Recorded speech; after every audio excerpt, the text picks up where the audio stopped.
NetJets, the worldwide private aviation leader, is known for exceptional service, for personalizing every detail and elevating every flight. Because NetJets' standard is not just to meet their definition of perfection, it's to exceed yours. All by providing the custom, curated luxury experiences you deserve. Explore NetJets' premium travel solutions at netjets.com.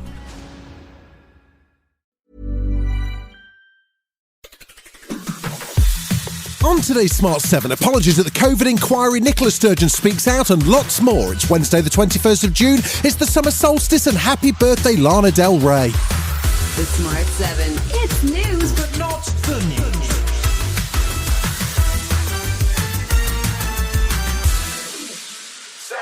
The COVID inquiry heard from more witnesses on Tuesday, including former Chief Medical Officer for England, Professor Dame Sally Davies, who apologised to victims and their families, even though she'd asked for a preparedness report and was told SARS wouldn't come here. She left her role in 2019, but former Chancellor George Osbourne, who also testified, says none of this could have been predicted. The idea that all of this could have been sort of forethought, I don't think is the case. You know, if the expert community had anticipated that there could be a pandemic that was not an influenza, then clearly we could have done certain things to prepare for those things in advance. Former Minister Sir Oliver Letwin was next up, claiming he regrets not spending more time focused on pandemics while he was in office. He also says we need to change our pandemic approach to prioritise prevention rather than treatment. We have to change the culture so that consciously spending money that we hope will never be used is a good thing to do. If in an emergency, it would save us a huge amount of effect on human beings and our economy. While the COVID inquiry continues, the Partygate inquiry is at least wrapped up, although the Met Police are examining the new party footage. But Work and Pension Secretary Mel Stride says we need to move on from Boris. Parliament made its voice very clear, but what I'm saying is that we all now need to move on from all of this.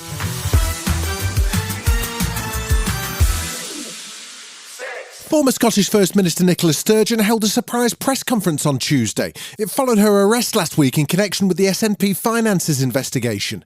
The former party leader was released without charge hours after her arrest and says she's confident she's innocent of any wrongdoing. I respect the process that is underway, but I am absolutely certain that I have done nothing wrong, and that is a position that I will continue to maintain. Nicola was the third person to be arrested in connection with Operation Branchform, which is investigating potential fundraising fraud in the SNP, following the party's former CEO Peter Murrell and current Treasurer Colin Beattie.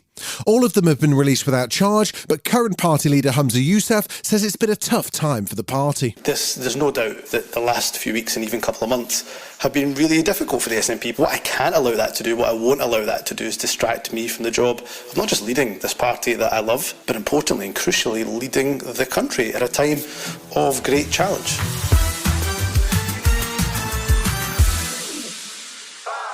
US President Joe Biden's son, Hunter Biden, is set to plead guilty to 2 misdemeanor tax charges. That's according to court filings released by the Justice Department on Tuesday. He's also struck a deal with prosecutors which could help him avoid a felony gun conviction after he was accused of illegally possessing a firearm as a drug user. But House Speaker Kevin McCarthy says the agreement reeks of nepotism. Continues to show the two-tier system in America. If you were the president's leading political opponent, DOJ tries to literally put you in jail and give you prison time. If you are the president's son, you get a sweetheart deal. Prosecutors say that Hunter's actually being treated quite harshly on crimes that are not usually charged. Meanwhile, former US President Trump, who's just been indicted for allegedly mishandling government documents, says the National Archives just had to ask nicely for him to give the documents back. Oh, and he admitted that he had the documents and knew they wanted them. Whoops. I have every right to have those boxes. This is not a criminal thing. In fact, the only way NARA could ever get this back would be please, please, please, could we have it back?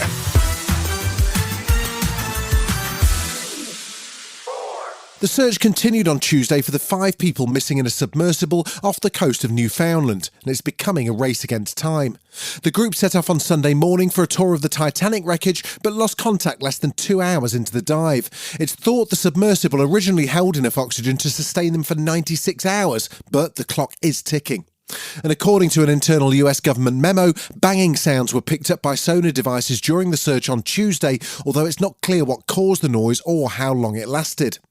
Captain Jamie Frederick of the US Coast Guard says everything possible is being done to locate the vessel. Today, the vessel Deep Energy, a 194-meter pipe-laying vessel, arrived on scene with underwater ROV capability.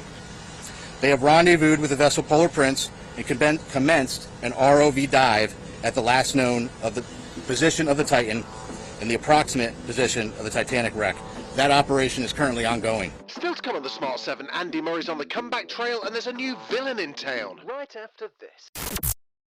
Welcome back.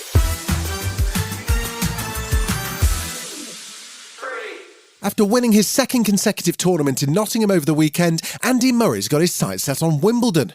But it's going to be a challenge for the two-time champion and former world number one as he crashed out of the Queen's tournament in the first round on Tuesday. That means he's unlikely to be seeded for Wimbledon, but he seemed hopeful that with the right draw he could make it pretty far this time round.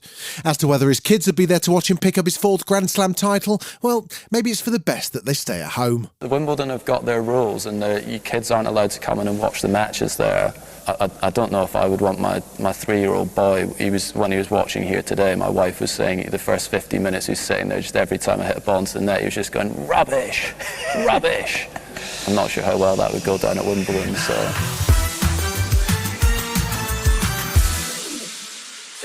Louis Theroux's got a new podcast out with Spotify. It's called, rather imaginatively, the Louis Theroux Podcast, and it follows on from his lockdown podcast Grounded with a series of celebrity interviews.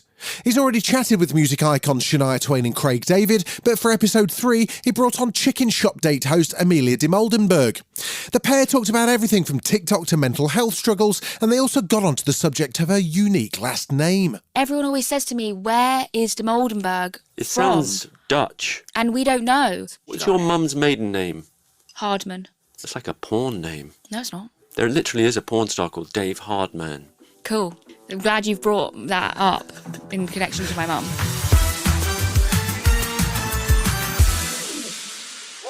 Aaron Taylor-Johnson and Russell Crowe are making their Marvel returns in the new Sony movie Kraven the Hunter, which dives into the backstory of the Spider-Man supervillain. It follows Russian immigrant Sergei Kravinov, aka Kraven, as he begins his quest to prove himself as the world's greatest hunter. And it features Aaron doing a definitely not Russian accent. It'll be out in cinemas in October, and the trailer's just dropped, so get yourself prepped. I stared death in the face. And for the first time, I saw my true self. Tell me about this hunter. They say he uses a connection with animals to track his prey.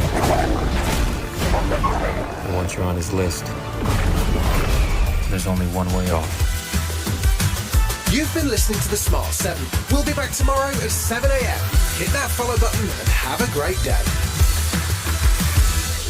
Give us 7 minutes. We'll give you the world.